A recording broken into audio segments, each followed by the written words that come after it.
2008 ഒരു വിശേഷ ദിവസം. ഒരു സുഹൃത്ത് ദുബായിലെത്തി. 2-3 ദിവസം അയാൾ ദുബായിലുണ്ടാവും. ഞാനപ്പോൾ അബുദാബിയിലാണ്. അബുദാബിയിൽ നിന്ന് മറ്റൊരു സുഹൃത്തുമായി ഞാൻ ദുബായിലേക്ക് വന്നു. അതിഥിയായ സുഹൃത്തിന് ദുബായിലെ ചില കാഴ്ചകൾ കാണും, പ്രത്യേകിച്ചും രാത്രി ജീവിതം. ഞങ്ങൾ 1, 2, 3 ഇങ്ങനെ പലയിടങ്ങളിലേക്ക് പോയി.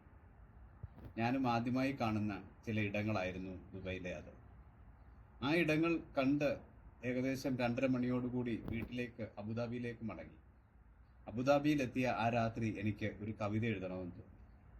മദ്യത്തിന്റെ ലഹരിയിൽ ആദ്യമായും അവസാനമായും എഴുതിയ കവിതയാണ് ഉന്മത്തതകളുടെ ക്രാഷ്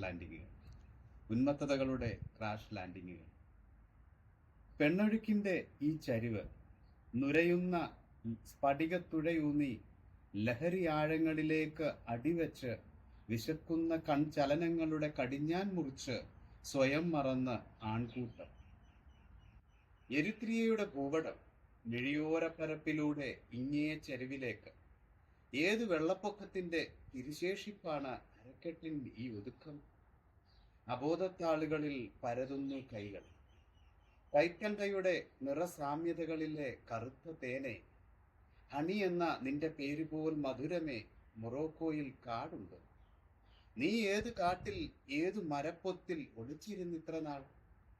ചുണ്ടുകളിലെ തേനരുവി ഉറവേ, നീളും കയ്യുകളിലെല്ലാം ഉരസി, ഉയർന്ന നെഞ്ചിലെല്ലാം ഒതുക്കി, പോകും വഴിയെല്ലാം പരക്കും നീ സുഗന്ധമേ, റൂസിൻ തലയെടുപ്പേ. ഓരോ പെണ്ണുടൽ ചലനങ്ങളും ഓരോ രാജ്യത്തേക്കുള്ള എമിഗ്രേഷൻ ക്ലിയറൻസ് ഇല്ലാ വിസ. ഓരോ ആണുടലിലും ഒരു സഡൻ ടേക്ക് ഓഫ്, നിമിഷാർദ്ധത്തിലൊരു ക്രാഷ് ലാൻഡിങ്. മറവെത്താത്തിരു കുന്നുകൾക്കിടയിൽ മറഞ്ഞിരുന്നൊരു കുരിശ്, നെഞ്ചിലെ വേദപുസ്തക ചൂര്. അറിയാത്തൊരു ഗ്രാമത്തിൽ കാത്തിരിക്കുന്നുണ്ടൊരുവൻ.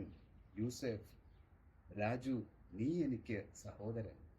കണ്ണുകളിലെ പ്രണയമിന്നാമിനിങ്ങനെ തൊട്ട് സത്യം ചെയ്യുന്നുണ്ട് റാഫില. അമിതാഭേ, ഷാരൂഖെ, കണ്ടെല്ലാ സിനിമയിലും സ്നേഹം വാരിത്തൂപ്പിച്ച രാജുമാരെ. ലഹരിത്തൂവൽ പാതി കൊഴിയുമ്പോൾ മൊബൈൽ ദേവതാ പ്രാർത്ഥനകളിൽ 12 അക്കം തെളിഞ്ഞാൽ അത് ബിസിയാകുമോ ഔട്ട് ഓഫ് കവറേജ്?